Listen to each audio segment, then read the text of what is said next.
That's rough to watch. We're back with Captain Lee and Kate Chastain of Below Deck.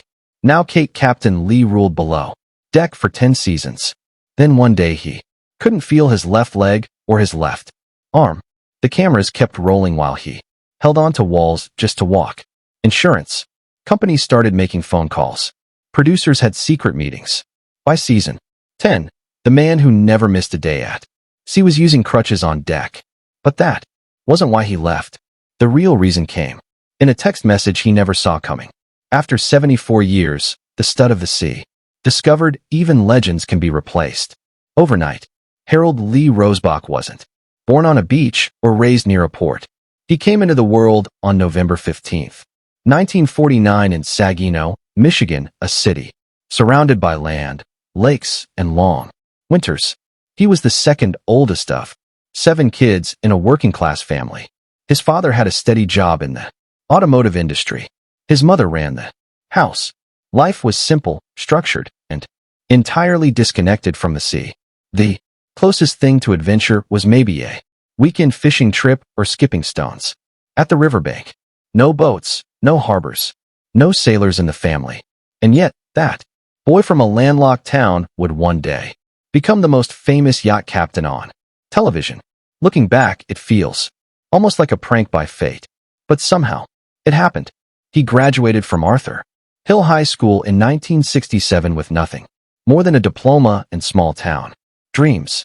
Back then, the biggest water he'd ever seen was probably Lake Michigan. He had never smelled salt water, never seen the tide roll in. The ocean wasn't just far away in miles. It didn't exist in his world. Decades went by. Life moved on. And it wasn't until he was nearly 40 years old that he finally stood in front of the sea for the first time. Imagine that. Most people by that age are already locked into a routine, married to their job. But Lee's life hadn't even started yet. Not the part that would define him. Before boats came burgers. In the early 70s, Lee found work as a Wendy's manager. He was 22 and running a crew of teenagers in a fast-paced kitchen where stress came hot and fast. It wasn't glamorous, but it taught him a lot. How to stay calm in chaos, how to lead under pressure, and how to solve problems on the fly. Skills like those don't go out of style. Years later, he'd be standing on the deck of a super yacht, navigating storms, managing demanding guests, and keeping a multi-million-dollar operation running smoothly. Different uniform, same pressure. The foundation was built over a deep fryer. His personal life followed a path just as unexpected. He met Marianne while still in high school, but she remembered their first meeting a lot better than he did because he didn't remember it at all. Luckily, they met again, and that second time, something just clicked. In her words, that was it. They got married and stayed married for over 45 years. Through career changes, relocations, and storms, both literal and emotional, Marianne stood by him. She was there when he was running restaurants. She was there when he first stepped onto a yacht, and she's still there today. Sometimes the real love story isn't fireworks. Sometimes it's quiet, steady, and built to last. During his 20s and 30s, Lee was fully focused on the land. After his fast food stint, he poured his energy into the restaurant world. He built and managed multiple locations across Indiana, Georgia, and Florida. Payrolls, suppliers, menus. He knew the grind well. At one point, he was running a full-fledged restaurant empire. And still, the sea never crossed his mind, not once. He was a businessman with bills to pay, not a sailor chasing sunsets. But then in Florida, something changed. An opportunity came up on a boat. He took it. From 1982 to 1984, Lee Rosebach lived through 2 of the hardest years of his life. He wasn't a captain yet, just a mate working brutal shifts on whatever boat would take him. His days lasted 12 to 16 hours. Some days it was scorching Caribbean heat, over 95 degrees. Other days it was freezing, battling 30-foot waves in the North Atlantic. He cleaned out bess filled with diesel and human waste. He scraped barnacles off hulls while sharks circled in the water. He threw up constantly, from seasickness and lost more than 20 lbs in just 3 months. There were no shortcuts. He had to lift anchor chains that weighed hundreds of pounds. He climbed rigging in 40-knot winds. He crawled into engine rooms so hot they hit 120 degrees. But the physical side was just one part.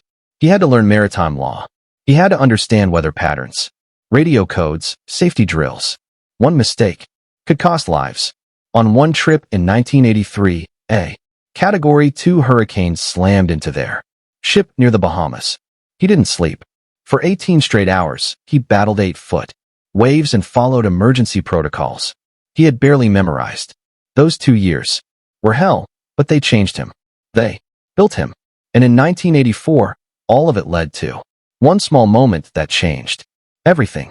At 35 years old, he paid just $35 for his captain's license. That was the fee, just $35. But behind it was nearly $15,000 spent on training, equipment, and exams.